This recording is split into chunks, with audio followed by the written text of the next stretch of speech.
ito po ulit ang update natin para sa lagay ng ating panahon ngayong madaling araw po ng September 3, 2024 na kung saan sa ngayon ang bagyong si Enteng nating binabantayan na mayroon pong international name na Yagi ay nasa vicinity na po ngayon Ayaw. Mataglay ang lakas ng hangin na maabot pa rin sa 85 kilometers per hour at bugso na 140 kilometers per hour habang mabilis pa rin ang pagkilos nito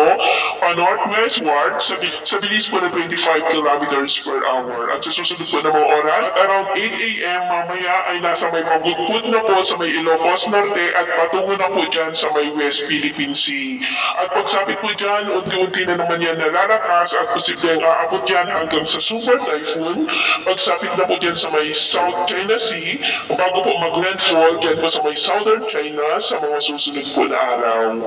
So ngayon po dahil kay Bagyong Enteng ay nakataas pa rin ang tropical cyclone wind signal number 2 dito po sa malaking bahagi ng Luzon. Mula po dyan sa may Ilocos Norte, Apayao, Kalinga, the northern portion ng Abra, sa may Tineg, Lagayan, Lapu, Manikno, the eastern portion ng Mountain Province, sa may Paracelis, Natonin, maging po sa eastern portion ng Ifugao, sa may Alfonso Lista,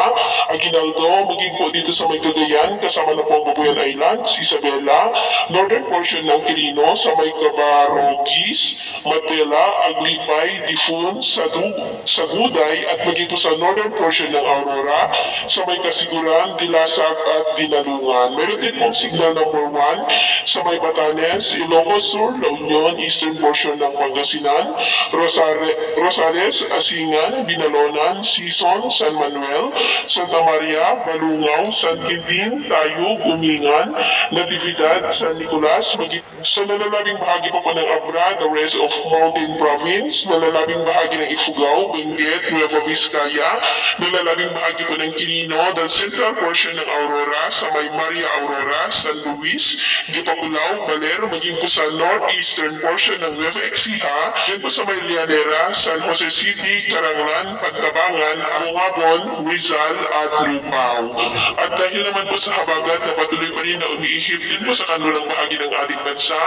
ay may mga pag-uulan pa rin sa nalalabing bahagi ng western section ng Central Luzon, Cavite, at ilang bahagi po ng Mimaropa, Antique, San Jose sa may Aklan, at ilang bahagi po ng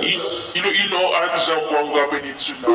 At dahil pa rin po kay Bagyong Enteng, iwasan na muna natin ang papalaot dyan po sa seaboard ng extreme northern Luzon Islands. Sa baybayin po ng northern Luzon dahil ang mga alon po dyan ay posibleng aabot hanggang po sa 5 meters height. Iwasan muna natin ang papalaot